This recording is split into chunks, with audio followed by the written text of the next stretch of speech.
Olá, boa noite, doutor Alexandre. Boa noite, Denise. Tudo bem aí? Tudo bem? Bem-vindo. Obrigado. Obrigada também por aceitar o nosso convite. Vamos aguardar um pouquinho aqui. Já temos algumas pessoas aqui entrando na nossa sala. Ótimo. Entrando aqui, já vai dizendo para a gente de onde é, de que cidade é. Já vai respondendo essa pergunta. A gente vai dar uns minutinhos, uns 2 minutinhos, só para todo mundo conseguir acessar. Enquanto isso, né, para mostrar que a nossa noite vai ser muito boa, né? Porque a notícia que a gente tem para falar aqui é muito boa, né? Viver mais. Então a gente vai até colocar uma musiquinha aí para curtindo, enquanto o pessoal vai entrando aí no nosso webinar. Boa noite, Tiago, Janaína, Priscila, Gustavo, Júlia. A coisa mais moderna que existe nessa vida é envelhecer. Boa noite, Gabriela, Isabela, Glauco, Ivana, Edna. Essa música foi feita pelo Arnaldo Antunes quando ele completou 50 anos para comemorar, né, e marcar esse momento aí de um ritual de passagem de vida. Vamos dar mais um minutinho aí para o pessoal continuar entrando. Boa noite, Vanderlei, de Bento Gonçalves. Boa noite, Maiara, Salete. Gerson, boa noite. Célia, bem-vinda.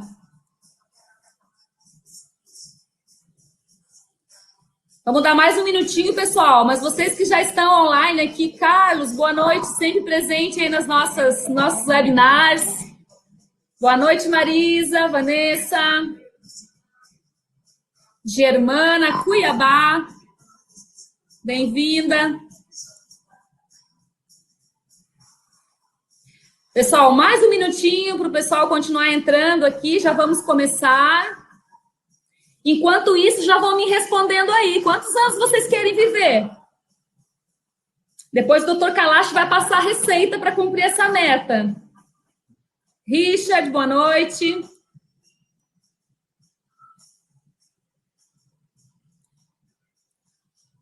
Giovanni, boa noite.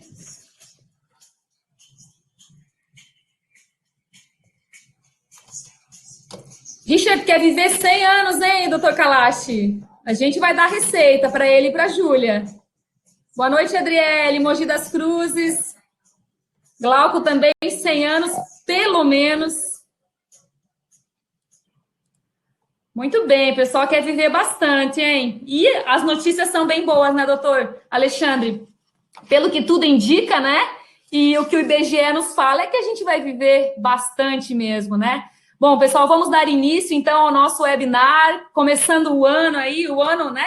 A gente sempre começa fazendo planos, né, para a nossa vida, né? E com certeza absoluta, o que todo mundo quer é começar muitos anos e fazer muitos planejamentos aí de vida. E é uma grande satisfação para a gente, né, para nós aqui da Quanta, começar a nossa programação aqui educacional com um tema que precisa, sim, ser muito planejado, que é a longevidade. Afinal de contas, né, Luciana? Você quer viver 120 anos. E é super possível viver 120 anos. A questão é como que a gente se prepara desde hoje para viver tanto e viver bem e com qualidade. Bom, a grande missão, o grande propósito aqui da Quanta Previdência é ressignificar esse termo aposentadoria que vem junto com a longevidade, né? É engraçado porque você fala para as pessoas, você quer a longevidade? Sim. Você quer a aposentadoria? Não. As duas coisas, elas estão ligadas. Só que o problema é que a gente tem um preconceito com a palavra aposentadoria e a nossa grande missão aqui, né, Carlos? Recálculo atuarial para 100 anos. A nossa grande missão é ajudar todas as pessoas a viverem muito bem, né, esse presente que a gente ganhou, que é essa expectativa de vida que vem aumentando cada ano mais. E para falar desse tema, nós escolhemos uma grande referência. Eu poderia aqui ficar 1 hora só falando de tudo que o doutor Alexandre Kalash fez faz e ainda vai fazer, né, estudando esse tema, né? Ele já estuda esse tema há mais de 40 anos. Então, eu não vou falar do currículo dele, vou dizer apenas que ontem ele estava abrindo uma conferência mundial que trata sobre o envelhecimento da população em todos os países. Então, a gente escolheu o Dr. Alexandre Kalash, que já veio, já nos presenteou aí com a participação dele em outros momentos, inclusive fez um artigo aqui para o nosso livro, que a gente vai disponibilizar para todos vocês também, né? Então, doutor Alexandre Kalash, que bom que o senhor está aqui conosco, né? Seja muito bem-vindo. Muito obrigado, Denise. Eu só não gostei quando você falou que bom que o senhor está aqui conosco. Eu gostaria de estar aí contigo, mas agora é tudo virtual. A gente não tem aquele olho no olho, aquele toque pessoal. É uma pena, mas, por outro lado, é fantástico que a gente tenha tecnologia para continuar a se comunicar. Eu não tenho ideia do número de lives que eu dei ao longo dessa pandemia. Perdi a conta. Mas é fantástico. Há 20 anos atrás, nós estaríamos realmente isolados. É verdade. E isolamento é uma coisa que a gente não quer, né? Principalmente para as pessoas que alcançam a terceira e quarta idade, né? E, infelizmente, no Brasil, né, o Dr. Kalash vai trazer muitas reflexões para a gente de algo que é bastante essencial, né? Mas que, infelizmente, as pessoas não se planejam tanto, né? Hoje, quando a gente vai, enfim, até com as nossas crianças, né, a gente estimula o que você vai ser quando crescer, depois a gente se prepara para o trabalho, né? Mas, infelizmente, a gente não se prepara para longevidade. A gente não se prepara para a quarta idade, né, doutor Alexandre? Aliás, até ontem a gente nem sabia que a gente ia ter quarta idade, né? A gente pensava que ia ficar na terceira idade, né?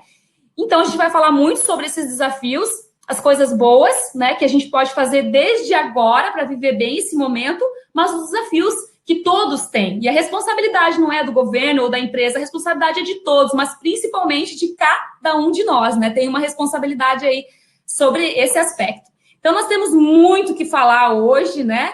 E assim, porque se tudo é muito certo aí, todos vocês que estão nos ouvindo, se vocês tiverem muita sorte, todos vocês vão envelhecer, né? E para envelhecer bem, não adianta a gente querer planejar o futuro e só realizar essas ações lá na frente. Então, o futuro vai depender das coisas que a gente faz hoje, no presente. E uma coisa, assim, que eu aprendi há bastante tempo com o senhor, Dr. Kalash, é que a gente, para ter um envelhecimento bom, né, saudável, feliz, a gente tem que cuidar de 4 capitais, né? O capital saúde, o capital social, o capital conhecimento e o capital financeiro. E eu falo isso a todos os lugares sempre, porque eu acho que é isso mesmo, né? É como uma cadeira, ou uma cama, ou uma mesa que tem 4 pés, são 4 pilares.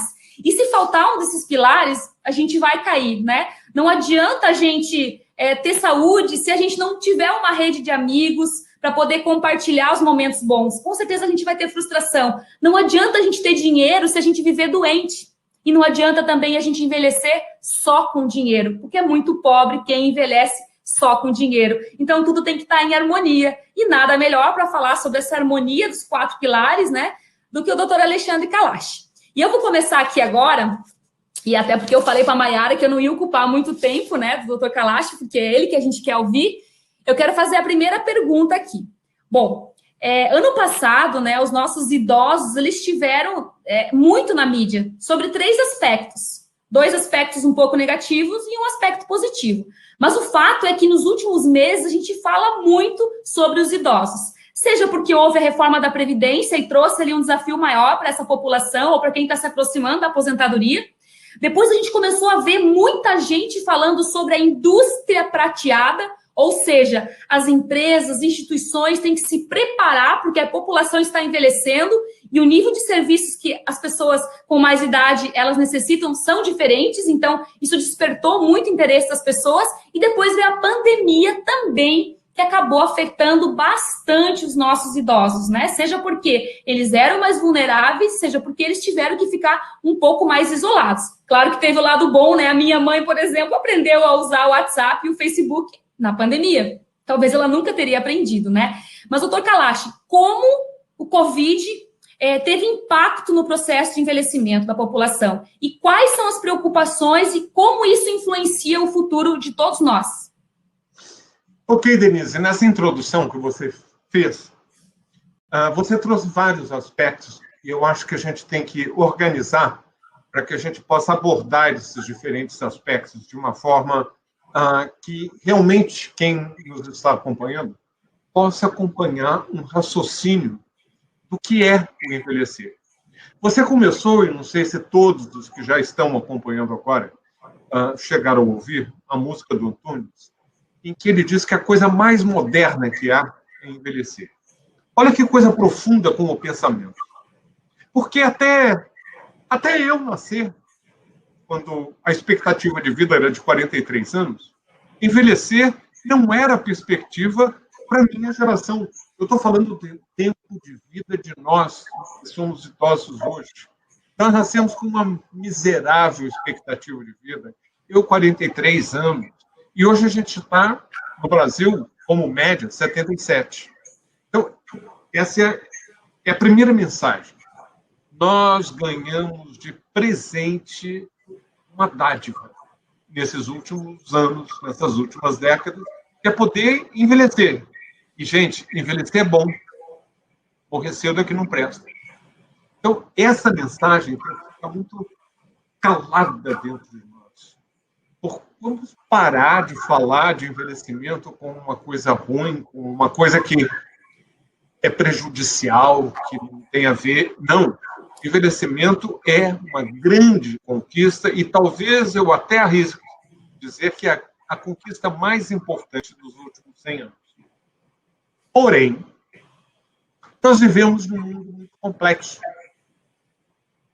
Está tudo correndo ao mesmo tempo. Nós temos grandes conquistas tecnológicas, mas nós temos grandes desafios ambientais, por exemplo. E essa tal do Covid veio para nos lembrar que, olha aí, seres humanos, o nosso compromisso do planeta Terra é com a vida. Não é necessariamente com vocês, seres humanos. Se vocês não tratarem o nosso planetinha bem, a gente vai soltar uns vírus por aí e vai ter muita pandemia que vem por aí. Então, o primeiro recado é que a Covid veio para nos dar um lembrete. Sabe, Denise, tem um mantra que veio lá do Vale do Silicon. Eu tenho a impressão que, inclusive, começou tudo com o Facebook, dizendo em inglês, move fast and break things. Ou seja, mova-se rápido e vá quebrando as coisas à sua volta. E a Covid veio para nos dizer, vamos nos mover com mais cuidado. Vamos tomar mais cuidado com as coisas à nossa volta. Porque nós temos muita coisa para consertar, e se a gente continuar nessa pressa, é o progresso, vamos fazer a ruptura, a gente acaba se dando mal. Nós perdemos este último ano, esse ano da Covid, mais de 1 ano e meio de expectativa de vida. Veja como a saúde é uma coisa frágil. Nós podemos muito rapidamente fazer um retrocesso. Da mesma forma como eu lhes disse que eu experimentei a revolução da longevidade, e estou estudando isso há 45 anos, de repente a gente tem que ficar humilde e perceber que essas conquistas, elas só vão ser preservadas se a gente tomar juízo. Coletivamente, como sociedade, mas também individualmente. Porque esse corpinho aqui é só esse que eu tenho. Se eu não cuidar muito bem dele, aí vem a importância do primeiro capital. Se eu não acumular uma reserva de saúde, uma reserva capital de saúde, eu posso muito rapidamente perder todas as etapas que eu tinha feito antes. E aí uma mensagem importante, Denise, que eu repito como um mantra. Eu repito. E vou pedir para todos que estão ouvindo falarem comigo em voz alta depois de eu dizer, porque é um mantra simples. Para você poder envelhecer bem, quanto mais cedo você se prepara melhor, nunca é tarde demais. Então repitam comigo. Quanto mais cedo, melhor, nunca é tarde demais.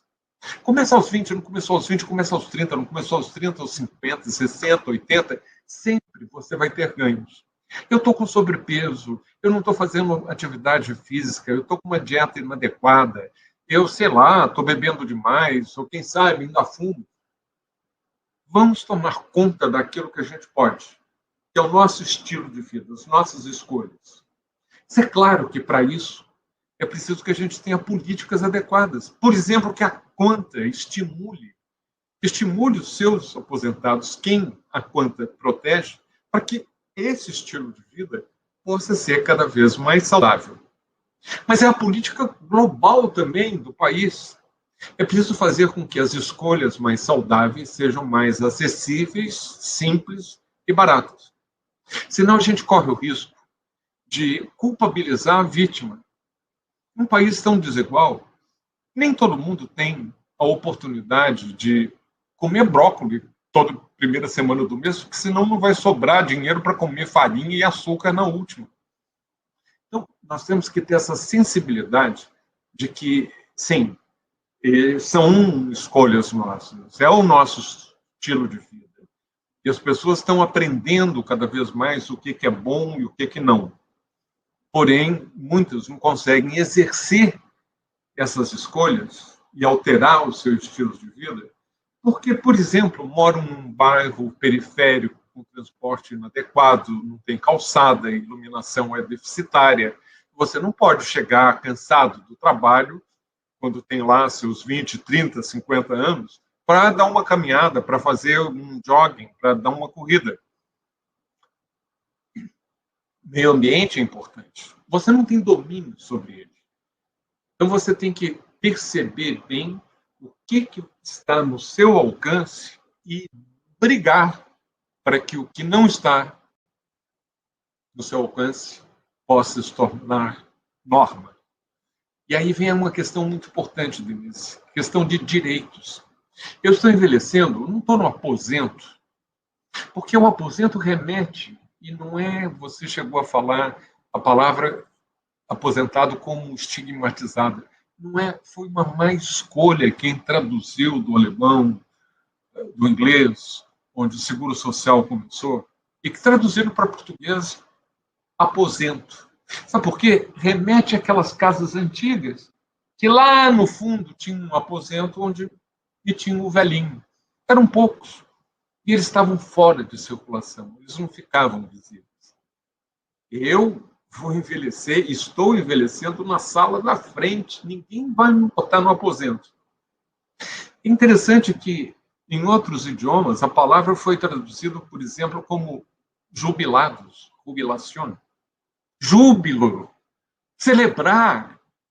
Em vez de entrar para o aposento, você está celebrando o fato de que você está vivendo e vai viver ainda muitos anos depois da tal da aposentadoria, quem teve sorte de se aposentar. Porque também tem esse aspecto, que de novo mostra a desigualdade.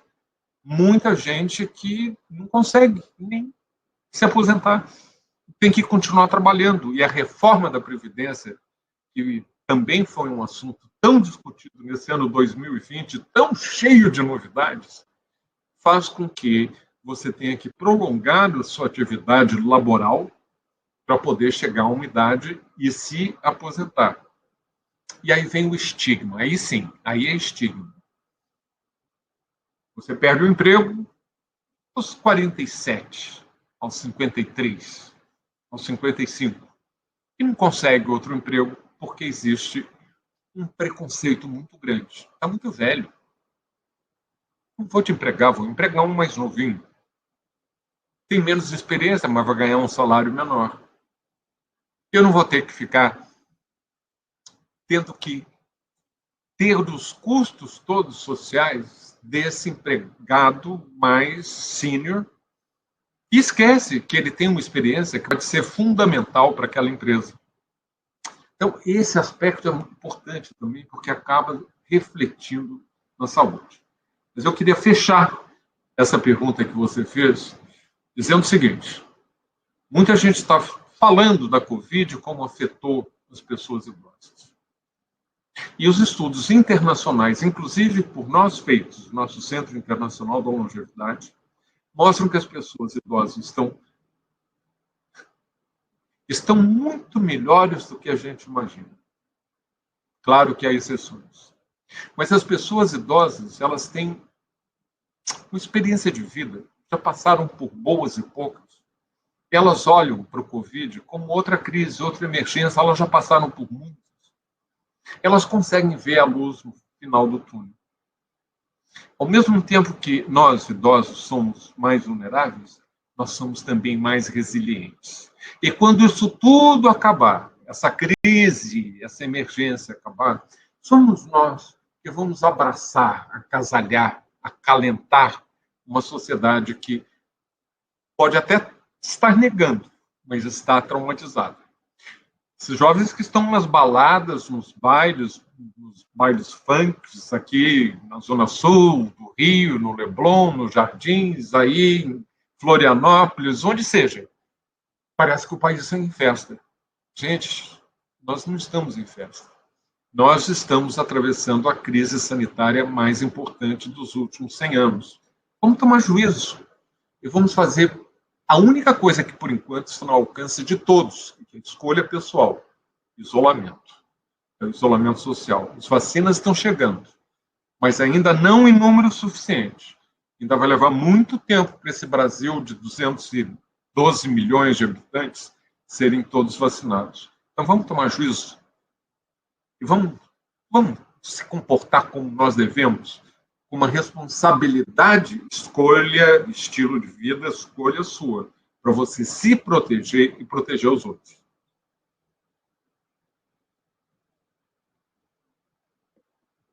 Não estou lhe ouvindo. Perdão. Quantas reflexões, doutor. Dá vontade de já sair comentando, né, sobre tudo isso, né? Mas vamos seguir a nossa pauta. Assim, acho que uma coisa que é bem interessante, que o senhor falou, é que as pessoas elas olham com um preconceito, né? Então, acho que fica já um recado e uma responsabilidade para todos nós, porque hoje nós, jovens, estamos também construindo qual vai ser a reflexão que lá na frente os jovens da época vão ter sobre nós, né? Então, se a gente não mudar esse pensamento agora, quando nós envelhecermos, talvez esse preconceito seja muito maior, né? Então, está em nossas mãos mudar esse preconceito, dando as oportunidades para essas pessoas que chegam com 65, 70 anos em plenas condições e realmente com sabedoria, com condições muito melhores de tomar decisões até mais complexas, né? Que só a experiência traz a maturidade, traz a tranquilidade para tomar algumas decisões e que às vezes a pessoa muito jovem tem aquela carga de ansiedade, né? Então, assim, cabe a nós, assim, né, mudar esse contexto, até porque senão a gente vai sofrer muito mais as consequências dele no futuro, né? É verdade, Denise, e eu diria até que isso não é novidade. O Cícero, há mais de 2000 anos, já nos tinha avisado. Foi o primeiro grande tratado, livro sobre velhice, lá no Império Romano. E ele falou, não tem nada errado com envelhecer ou com as pessoas idosas, é a nossa atitude em relação ao envelhecimento e ao idoso. E a segunda coisa que ele falou, e preste atenção, vocês mais jovens que por acaso estejam me ouvindo. O desafio que vocês têm é não saber se vão envelhecer. Nós, idosos, já passamos por esse desafio, a gente já envelheceu. Nós estamos com vantagem em relação a vocês. Naquele tempo, então, do Cícero, em que no Império Romano a expectativa de vida era de 27 a 30 anos, envelhecer era uma montanha que você tinha que vencer e subir. Um grande obstáculo. Não era fácil. Mas, de certa forma, continua sendo. Você, para envelhecer bem, você não sabe se vai ou não. Eu ouvi a Luciana dizer que ela espera viver 120 anos. Beleza, Luciana, aproveite. A minha neta nasceu há 2 anos atrás, ela também vai viver 117 anos, ela vai fazer 8 carreiras, vai ter 3 mestrados, 2 doutorados, ela vai se casar com um chinesinho que ainda nem nasceu, ela é esperta, ela sabe que mulher vive mais do que homem. Então, para que casar com um homem mais velho? Vamos, mulheres, por favor, casem-se com homens mais jovens, assim vocês não vão ter tanto tempo de viuvez. Ela vai morar nesse mundo globalizado entre Londres, onde ela nasceu, em Xangai, perto da família do marido, vão ter um trabalho em Nova York e de vez em quando vem visitar o vovô aqui no Rio. Então, é esse mundo globalizado, é muito diferente, é a revolução da longevidade. Vamos festejar, é um júbilo, e não entrar no aposento. Lembrando sempre que a Annabelle é minha neta, e a maioria de vocês tem as condições para fazer essas escolhas que possam fazer com que vocês cheguem bem ao 100, mas muitos brasileiros não têm. E se há uma palavra que combina bem com longevidade, é solidariedade. Sejamos mais solidários, porque está faltando isso. E a gente aprendeu isso, né, com a pandemia, porque não adiantava nada eu proteger a minha casa, o meu filho, se o meu vizinho da frente pegasse, eu também poderia pegar, né? Então a gente aprendeu muito isso mesmo, né, com a pandemia. Mas eu gostei do que o senhor falou, vamos festejar, né? E aí a gente vai já para a segunda pergunta, né? O pessoal acha que nós estamos na 10, mas estamos na segunda pergunta, que é justamente que o festejar, claro, a gente pode festejar as coisas sozinhos, mas festejar com os outros, compartilhar é muito bom. Então a gente vai falar agora do segundo capital, que é o capital social. E a grande preocupação, né, da população idosa, depois que viveram aí praticamente um ano, né, no isolamento social, a grande preocupação nossa e deles foi a solidão, né? Então as pessoas experimentaram um pouquinho do que às vezes muitos na longevidade vão experimentar uma vida inteira, porque talvez não conseguiram preservar esse capital social, né? Então, para a gente viver bem, né, doutor Alexandre, também é importante aí o capital social. Então, eu queria que o senhor falasse um pouco sobre isso. O capital social é fundamental para que você saiba que, no final, quando você precisa, talvez, de cuidado, no final da sua vida, você tenha alguém que lhe olhe nos olhos, que lhe aperte a mão, que lhe cuide. Essa é uma das funções do capital social. Mas o capital social também é aquilo que te anima, é aquilo que você vai recebendo, é o calor humano. E aí nós temos que nos beneficiar de uma coisa chamada tecnologia. Imaginem, amigos, se nós tivéssemos sofrido essa pandemia, esse último ano, em 1970. Parece que 1970 é uma coisa tão distante. Foi quando eu terminei o curso médico.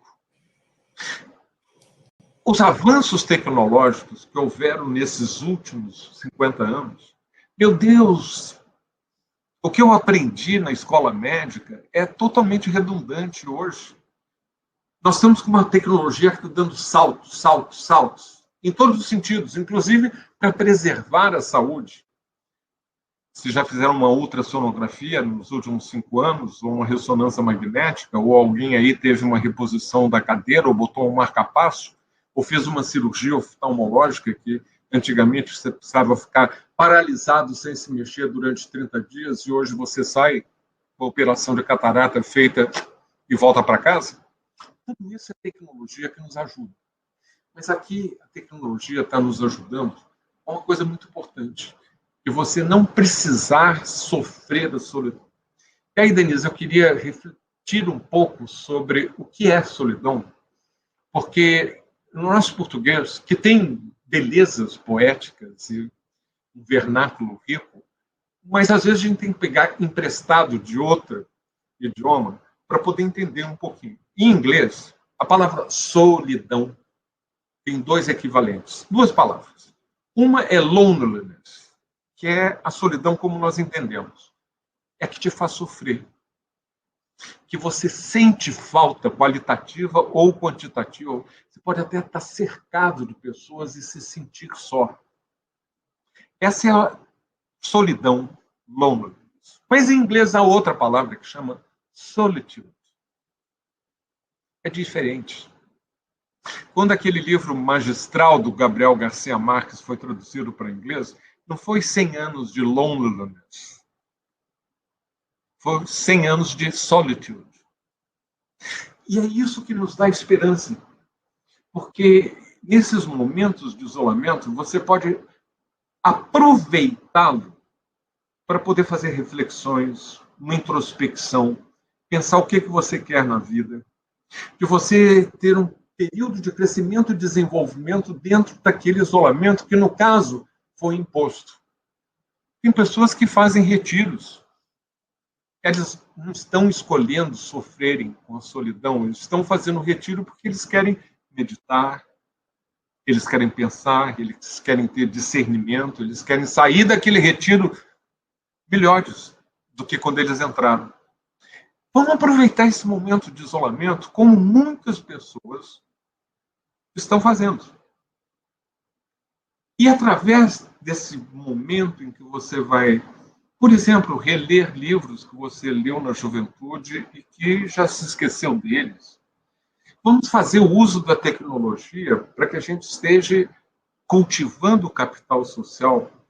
Vamos estar em alcance, os meus netos, os meus filhos moram em Londres. Eu estou isolado, eu estou em confinamento. Desde o dia 15 de março, quando eu voltei de Portugal correndo, porque a pandemia tinha chegado lá, e, Denise, eu tinha chegado a Lisboa no dia 12, para uma série de conferências. Eu cancelei tudo, voltei para o hotel no dia seguinte que eu tinha chegado e avião de volta para o Rio. Desde então, eu virtualmente não saio de casa. Só saía para poder visitar minha mãe, que morava a 100 metros, no outro quarteirão. Esse é o momento em que você tem que aproveitar para poder estar de bem consigo. Desde que, Denise, a prateleira esteja cheia. Desde que as contas de gás, de luz e da internet possam ser pagas. Porque o que dá muita ansiedade é quando você está nessa situação de confinamento, você não vive bem, você tem uma porção de gente que talvez você não gostasse que estivessem à sua volta, mas estão, que você mora mal, um lugar longe, pequeno, com 2 ou 3 cômodos, às vezes é muito frio, às vezes é muito quente, e você está ali confinado. Então, meus amigos, eu espero que eu esteja falando para pessoas que tenham, como eu, a prateleira cheia e as contas pagas. Depois dessa ansiedade, que dá muita ansiedade, for afastada, depois que você também souber que o futuro dos seus filhos e netos não está ameaçado, porque isso também dá muita ansiedade. É também uma perda muito grande. E a pandemia acentuou essas perdas. Mas, se for possível, aproveite o confinamento para aumentar e não diminuir o seu capital social. Coisa que há 20 anos, eu sei, eu quando fui para a Inglaterra, em 1975, e passei 20 anos na Inglaterra, depois 13 em Genebra, depois 2 em Nova York, depois 2 na Austrália. Meu Deus, quando eu cheguei na Inglaterra para fazer um telefonema, era tão caro que a gente pensava 10 vezes antes de fazer o telefonema. Hoje você faz o WhatsApp de graça. Então, nós temos vantagens e temos que usar essas vantagens para o nosso proveito e não ficarmos no canto se sentindo miserável, porque, para quem pode, até que a pandemia veio numa hora boa.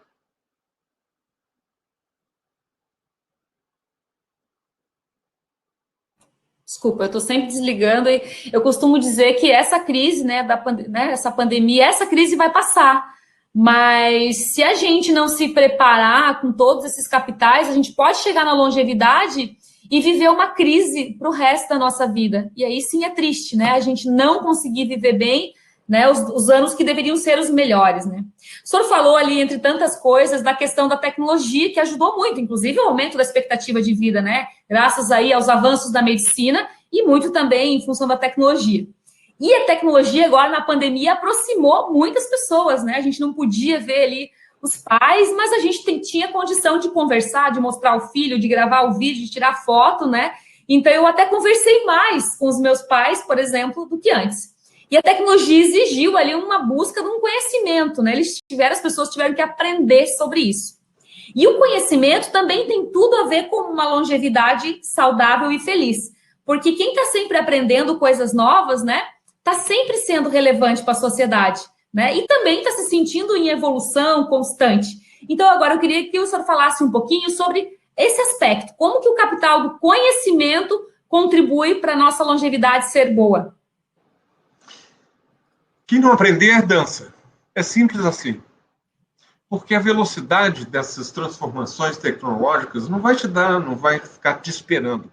Olha, nas sociedades tradicionais, você recebia de pai para filho, de avô, do bisavô, do tetravô, o conhecimento que era necessário para o resto da vida.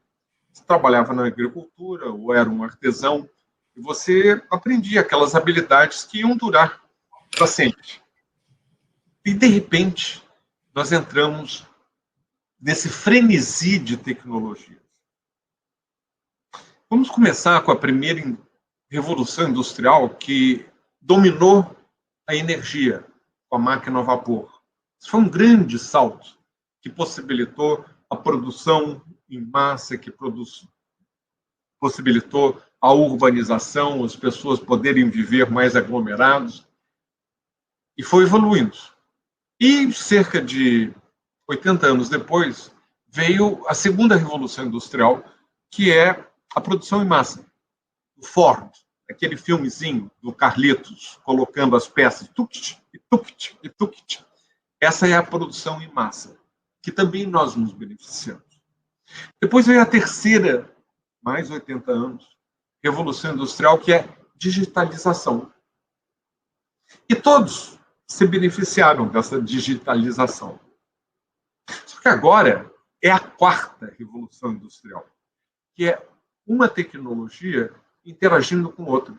E elas entram em simbiose e tornam tudo mais complexo e, ao mesmo tempo, pode facilitar muito a vida. Por exemplo, há 5 anos atrás, ninguém tomava um Uber para voltar para casa porque não existia Uber. É a tecnologia conversando com outra tecnologia, ou você faz no Airbnb uma reserva de hotel numa plataforma que não possui um único quarto de hotel. O que eles têm é uma tecnologia que conversa com outros. Então, está tudo mudando. E o que a gente está fazendo agora, Denise, é se beneficiar da quarta revolução industrial, podendo não só nós estarmos em diálogos, mas muitas pessoas nos acompanhando. Então, quem não aprender dança, e eu não estou falando só para profissionais como você ou eu, é aquele mecânico de automóvel que aprendeu tudo sobre mecânica quando ele tinha 20 anos, trabalhou 20 anos como mecânico e, de repente, percebeu que ele não aprendeu eletrônica. Dançou, ele vai perder o emprego, e aos 43 ele descobre que vai ser muito mais difícil ele conseguir outro emprego, porque lá vem a história da idade. Ele já é julgado muito velho. Então, tecnologia é para a gente abraçar. É difícil? Às vezes é. E essa história de que cachorro velho não aprende novos truques? É mentira, gente. Aprende.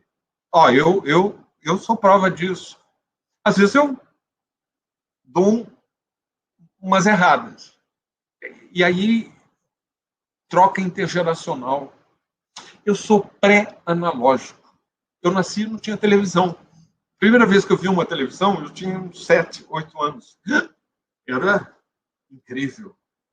Dentro da tua sala tinha uma caixinha que tinha uma telinha e que você podia ver. Gente, isso é pré-analógico. Eu sou um dinossauro. Imagina se eu não tivesse feito o esforço para poder aprender. E você tem que ter uma coisa importante, curiosidade. Aprender a aprender sempre. Da infância ao longo de toda a vida, e essa vida que deixou de ser uma corrida de 100 metros para ser uma maratona.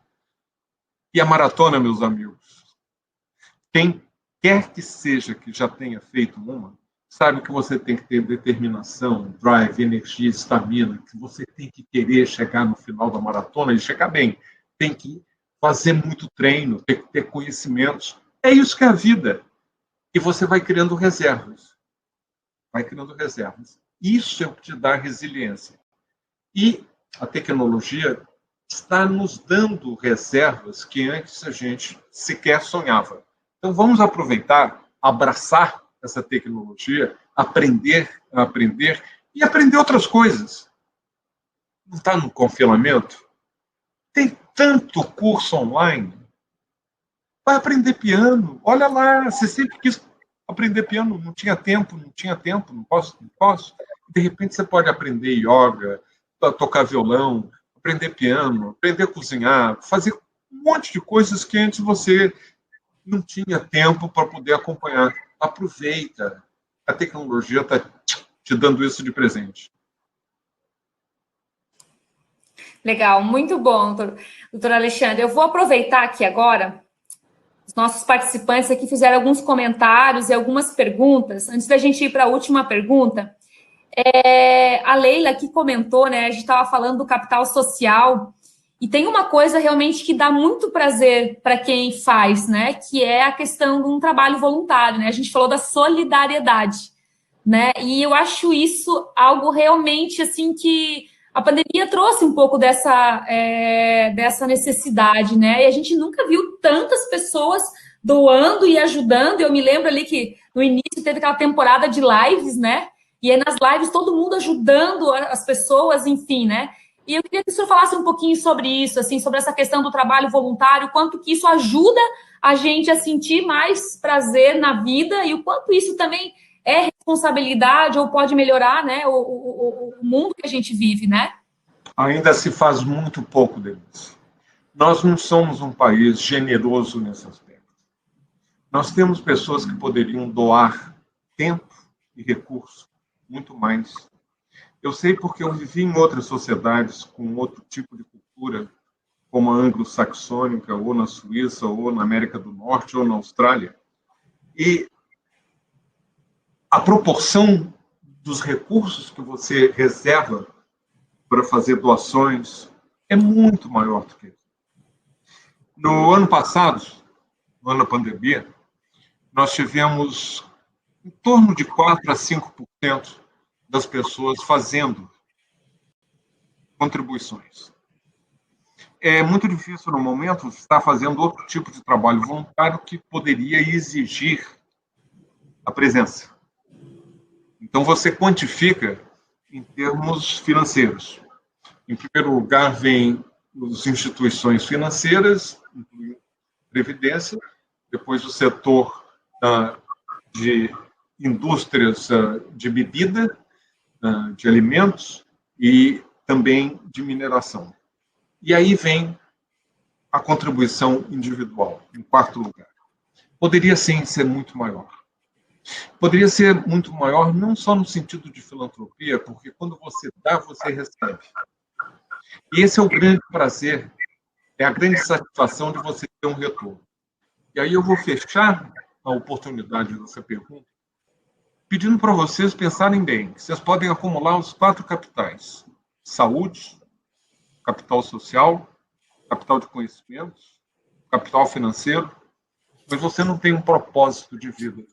De que te adianta ter esses 4 capitais e você não está fazendo uma diferença para o bem da sua coletividade, da sua comunidade, nem que seja dentro da sua própria família?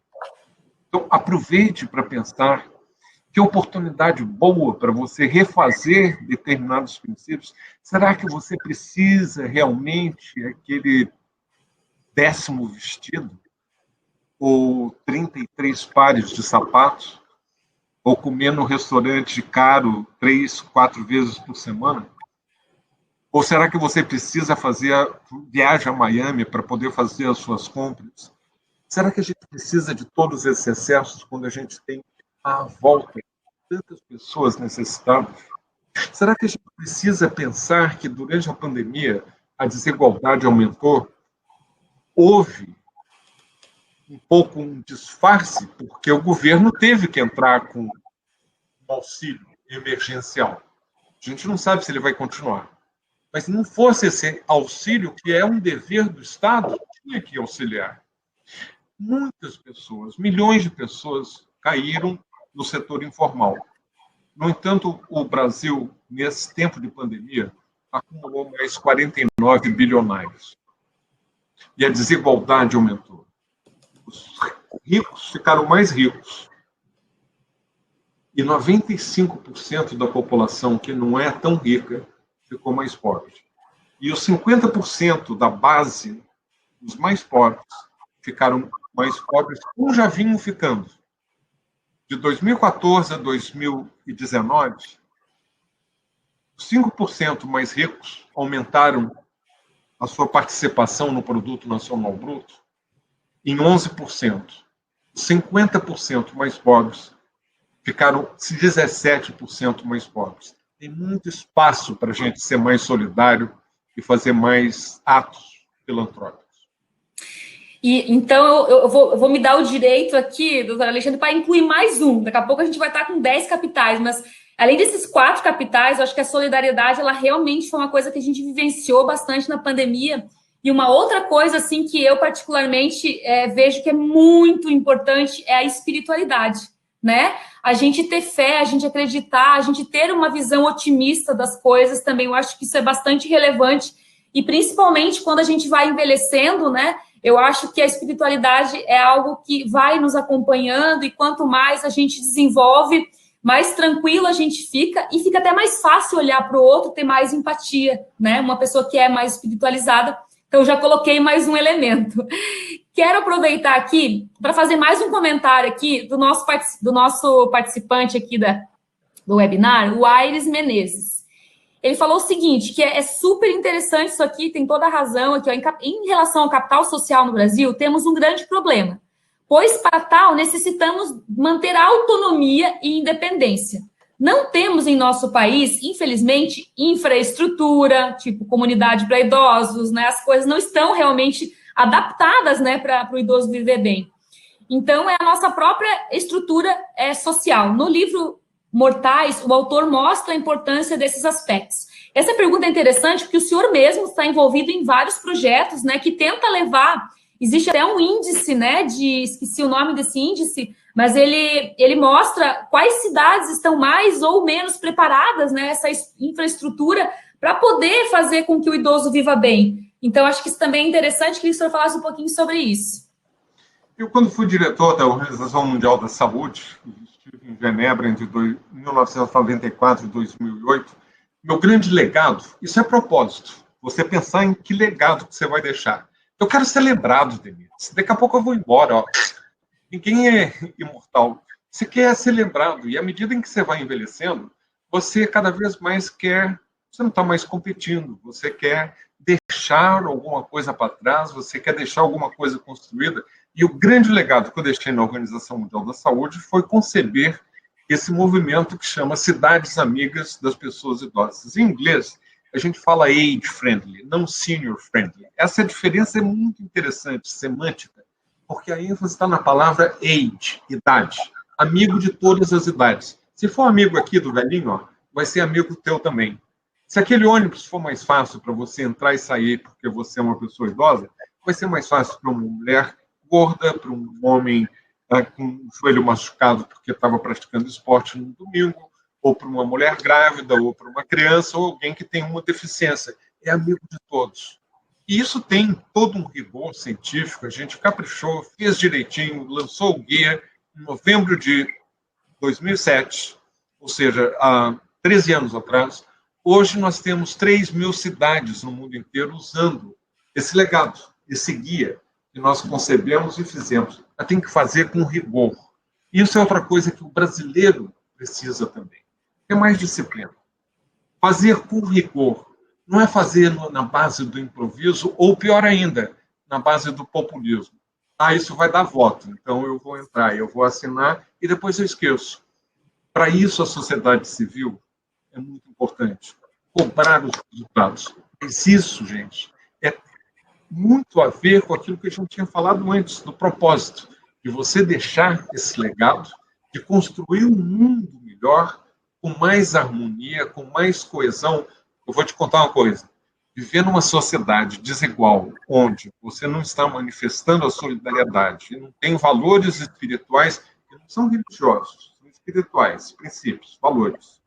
Isso é ruim para todos. Você acaba numa sociedade que está estressada, com níveis de violência que a gente sabe.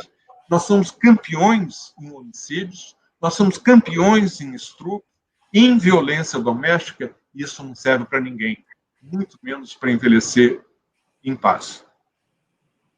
Muito bom. Nossa, cada vez que a gente lhe escuta, né, o senhor sabe que tem uma influência gigante aí na minha carreira, né? Fazendo um parênteses rapidinho aqui, eu sou da área financeira, me especializei em investimentos, mas aquilo não se conectava diretamente às pessoas, né? E quando eu vi que as pessoas tinham uma necessidade tão grande, né, de se preparar para a longevidade, e eu, com o meu conhecimento financeiro, como é que eu posso juntar essas duas coisas, né? Então, eu acabei seguindo a carreira do planejamento financeiro para aposentar, né, para o longo prazo, para a longevidade, que é a nossa quarta pergunta. Mas antes de chegar na quarta pergunta, eu quero fazer um comentário aqui. Aliás, tem muitos comentários aqui elogiando, né, as suas palavras, elas são sempre muito motivadoras, elas se conectam demais com o trabalho que a gente faz aqui na Quanta, né? A gente não está aqui para vender previdência, a gente está aqui para ajudar as pessoas a terem uma jornada que seja com reflexão sobre o futuro, né? E que também tenha recursos financeiros no futuro.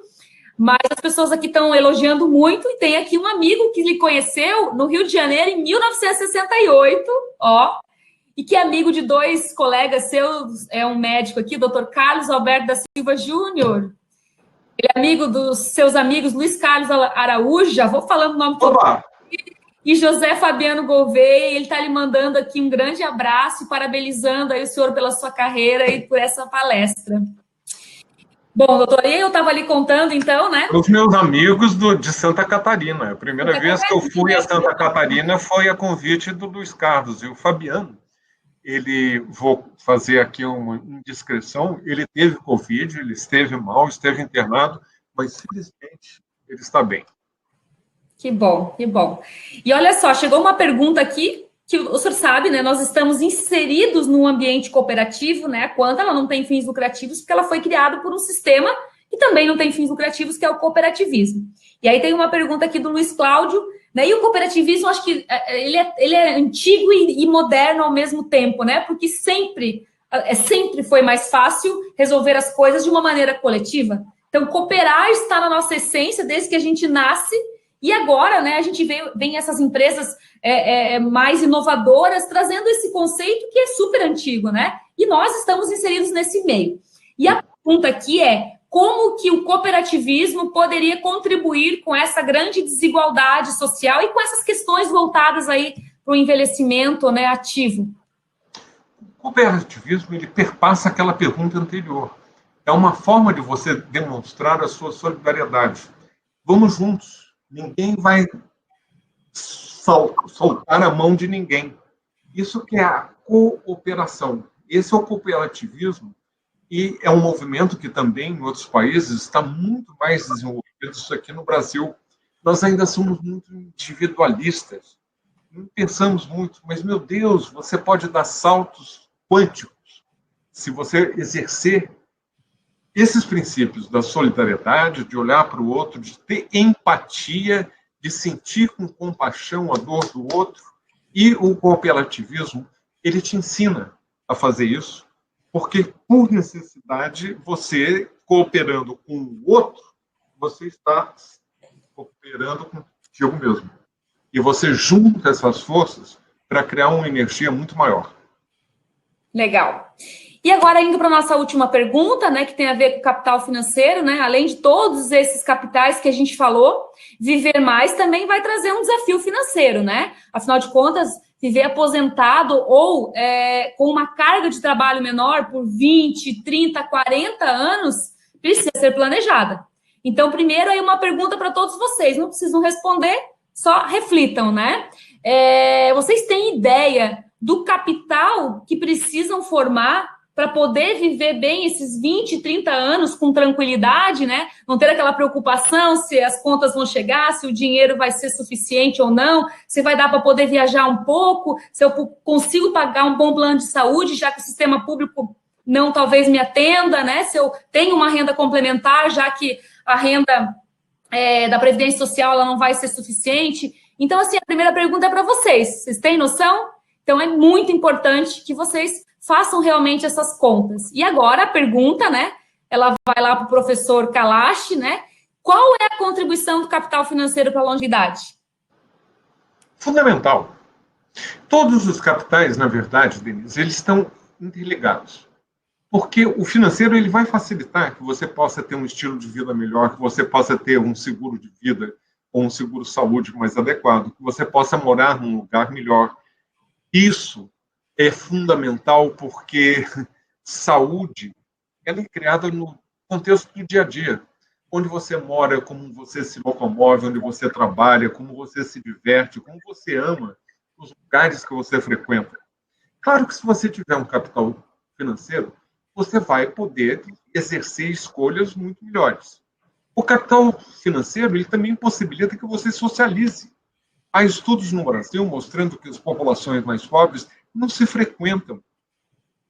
Não têm esse hábito de poder se frequentar, a não ser talvez os vizinhos, de receber em casa o prazer, Denise, preparar aquela comidinha gostosa e chamar os amigos, que é a coisa mais prazerosa. As pessoas mais pobres não têm essa possibilidade e isso, claro, aumenta o teu capital social.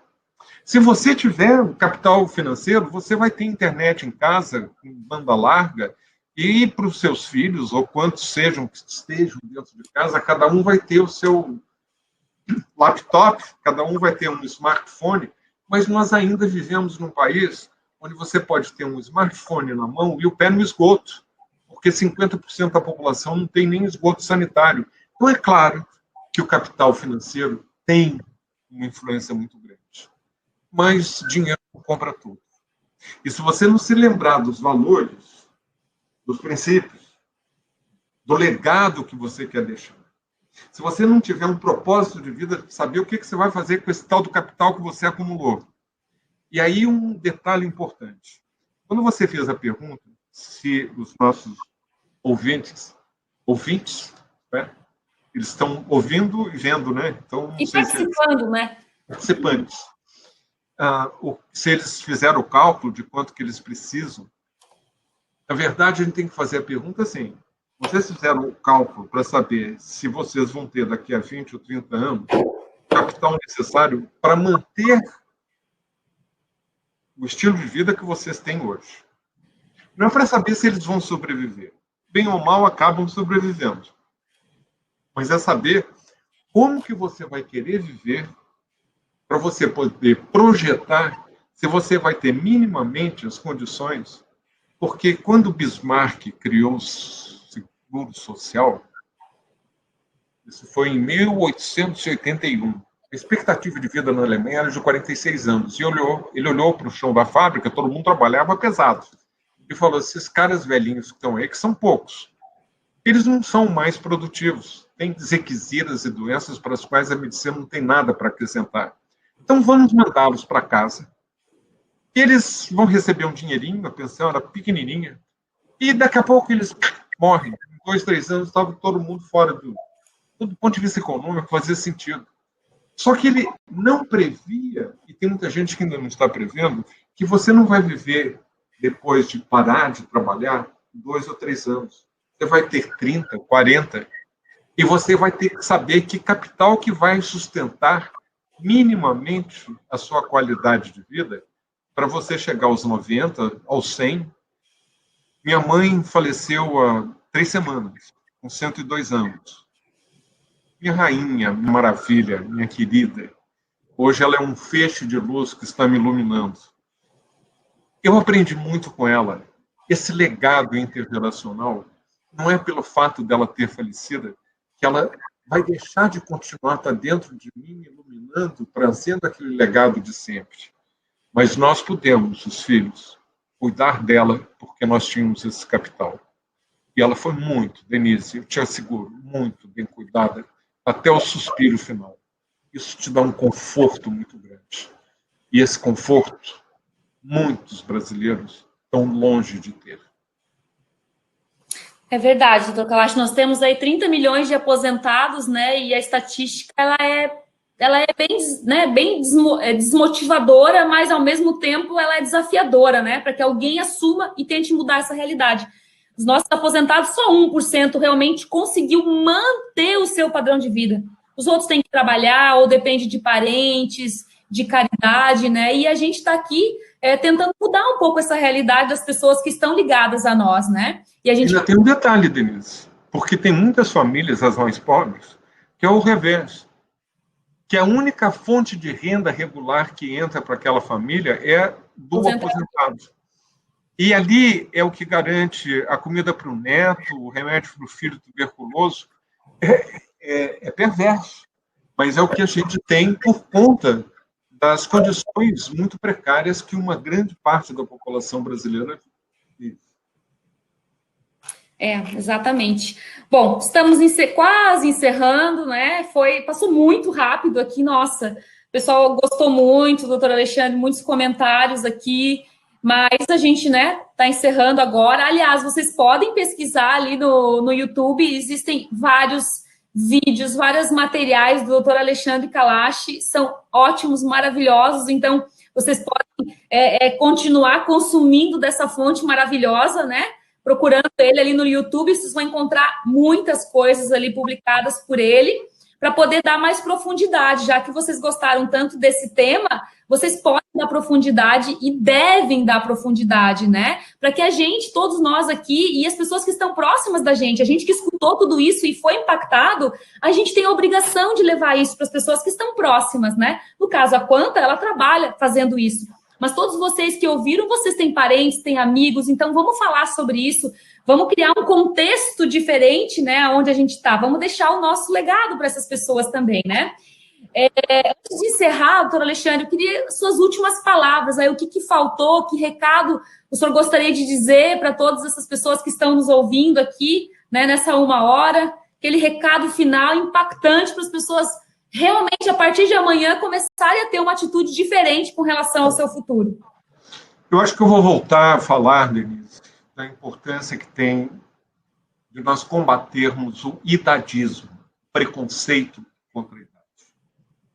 Eu acho que esse ano de 2020 ficou também muito bem caracterizado da importância de cair a ficha que nós somos uma sociedade racista, negando o racismo. E que não basta não ser racista, você tem que ser antirracista, como nos lembrou Angela Davis, já há décadas. Quando George Floyd morreu, houve um impacto muito grande no Brasil, no mundo afora. No entanto, no Brasil, nós, a sociedade, mata um negro a cada 4 horas, da mesma forma, de um policial. Então, teve toda essa mobilização antirracista. É preciso ser antirracista, não basta não ser racista. Você tem que ser ativista, você tem que checar. E na hora que você se confronta com um comentário racista, você reagir. É uma forma também de introspecção, de você se autoeducar, para você dar um salto qualitativo. Não basta não ser sexista. Nós temos que ter respeito pela mulher, pelo que a mulher é, por tudo que acrescenta. Você não pode ter uma sociedade onde uma mulher esteja esmagada, onde ela esteja excluída, onde ela não seja respeitada. Então, não basta não ser sexista, você tem que ser antissexista. E aí a mesma coisa para idadismo. Alguns chamam de etarismo, preconceito contra a idade. Eu não gosto de você porque você é muito velho. Numa sociedade hedonista que você não pode ter ruga, careca, então, nem pensar. Não pode ter barba branca, tem que estar sarado, tem que botar botox, tem que fazer plástica, tem que estar tudo inteirinho. Por puro idadismo, onde você não dá oportunidade para aquele que tem experiência e é mais velho, inclusive nas empresas. E talvez, como aquele filme fantástico que eu recomendo para todo mundo, como é que chama em português? O Estagiário. Sim. E é maravilhoso. Chega aquele velho ali, que ninguém queria saber dele, e de repente ele transforma para melhor aquela startup toda moderna. Tem lugar para todo mundo, cada um do seu nicho. E essa intersolidariedade. Mas se não houver a percepção que a Simone de Beauvoir, uma feminista, nos lembra no seu livro, que eu também recomendo para todo mundo, A Velhice, ela vendo o seu companheiro Sartre envelhecer e ficando mais fragilizado, e você fazer uma ressignificação. As pessoas não estão habituadas no Brasil a ressignificarem as suas etapas de vida, e de repente a velhice acontece como se fosse uma coisa súbita. A coisa mais abrupta que acontece no Brasil é alguém envelhecer. O velho não está ali fora, não. O velho está aqui. E você, mais jovem, tem um velho dentro de você. Cai a ficha. E a melhor coisa que pode te acontecer... E o senhor só é um jovem há mais tempo que eu, né? Assim como eu já tenho uma velha dentro de mim, o senhor é jovem há muito mais tempo que eu, né? Também, de certa forma. mas é esse ressignificado, essa ressignificação de você sentir, assumir, eu não tenho o menor preconceito de me dizer velho, de me anunciar velho, e acho ótimo, porque, de novo, eu volto com aquela primeira mensagem. Envelhecer é bom, morrer cedo é que não presta. É verdade. Se tudo der muito certo, né, para todo mundo aqui, que é o que a gente torce, né, todos nós vamos realmente envelhecer. E o que a gente espera, né, enquanto uma entidade que foi criada para isso, é que a gente consiga cumprir o nosso propósito, seja com orientação financeira, seja com orientação nesse aspecto como hoje, que foi uma orientação super ampla, né? Inclusive, eu quero indicar para vocês um seriado que o senhor deve conhecer, eu acho até que o senhor fez parte também, Envelhecência, que está na Netflix, no Now, né? Envelhecência é muito legal, traz várias histórias bacanas também para a gente dar continuidade desse tema. Feito pelo Gabriel Martins, é importante assinalar, dar o crédito a esse jovem cineasta. Eu tive o orgulho de ser entrevistado, muito do documentário Envelhecência foi feito com base na entrevista que eu fiz, e nós estamos trabalhando em outro, infelizmente veio a pandemia, e alô, filantrópicos, ele está precisando muito de apoio financeiro para poder fazer o segundo documentário. Opa, vamos cooperar com essa ideia, vamos tentar cooperar com essa ideia, sim. Bom, senhores, tenho só um recadinho para o Fabiano, não fica desanimado não, Fabiano, amanhã a gente vai te ligar, Fabiano fez um comentário aqui, a gente não quer ninguém, que ele falou aqui, decepcionado, a gente não quer ninguém decepcionado aqui na Quanta, já foi bem atrás ali o comentário, mas Fabiano, tu que está sempre com a gente aí nos nossos, tomara que você esteja ainda ouvindo, né? Está com a gente nos webinars, amanhã a gente liga para ti contar um pouco essa história do teu pedido ali, da tua solicitação específica que você fez. Bom, senhores, eu agora vou ter que, né, dar vontade de não acabar mais essa conversa, né? Com certeza a gente vai chamar o Dr. Kalash de novo e tentar entrar em cada um desses capitais de uma maneira mais profunda, porque é realmente muito bom. Pode ter certeza que o senhor inspira muitas pessoas, eu em especial, né? Esse legado, ele deve estar ficando em muitas pessoas. Eu sou uma pessoa que carrego e multiplico as suas palavras por onde eu vou. Eu dou adaptadas, vou incluindo os capitais aqui, mas o senhor é uma grande referência para a gente, né? Então, eu quero agradecer muito a sua participação, né, com todos os nossos cooperados aí, todo mundo que ficou aqui nos ouvindo até agora, participou, elogiou, fez comentários, fez perguntas. A partir de amanhã, essa palestra já vai estar no YouTube. Então, mandem o link, vocês vão receber o link, né? Vocês que estão aqui, mas mandem o link para aquelas pessoas que vocês gostam e que vocês acham que também precisam escutar essas coisas, né?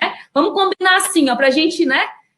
As pessoas que estão à nossa volta terem um futuro melhor, vamos todo mundo mandar o link amanhã para 10 pessoas, pelo menos. Com certeza vocês têm 10 pessoas que são importantes para vocês, né? Que não tem nenhum apelo comercial, a gente quer aqui que as pessoas reflitam, então compartilhem esse link, essas palavras que são tão importantes aqui do doutor Alexandre, né? E para fechar, a gente tem um presente para vocês. Eu queria que a Mayara compartilhasse com vocês aqui o QR Code. Esse QR Code é um livro, né, feito pela nossa jornalista Lena, que está aqui conosco, né? E que o doutor Alexandre também participou. E esse livro está aqui, vocês podem baixar ele gratuitamente. Está quase entrando aqui, ele vai entrar aqui, a tecnologia vai ajudar. Se não entrar na tela, vai entrar aqui no link já também, nos comentários. Vocês podem baixar esse livro, porque ele é muito legal, ele traz essa... o Dr. Kalash está com o livro na mão, isso aí. Ele traz essa reflexão, o que você vai ser quando envelhecer? E ele traz aqui a visão de várias pessoas, a leitura é muito gostosa, com certeza absoluta vai contribuir para que vocês tomem atitudes, né? Como o Dr. Kalash falou, não adianta a gente só pensar, a gente tem que ter atitude, né? Então, que todos vocês, todos nós, a gente tenha atitudes diferentes e que a gente possa não só ter uma vida longa, mas que a gente possa ter uma vida boa, uma vida completa, uma vida que vale a pena ser vivida. Doutor Alexandre, o senhor está aqui ainda? Eu estou, mas de repente você desapareceu.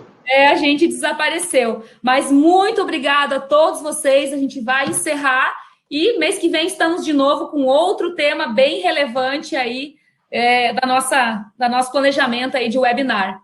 Um ótimo ano a todos vocês. Muito obrigada pela participação. Boa noite. Boa noite também, Denise, e muito obrigado a todos pela assistência. Boa noite.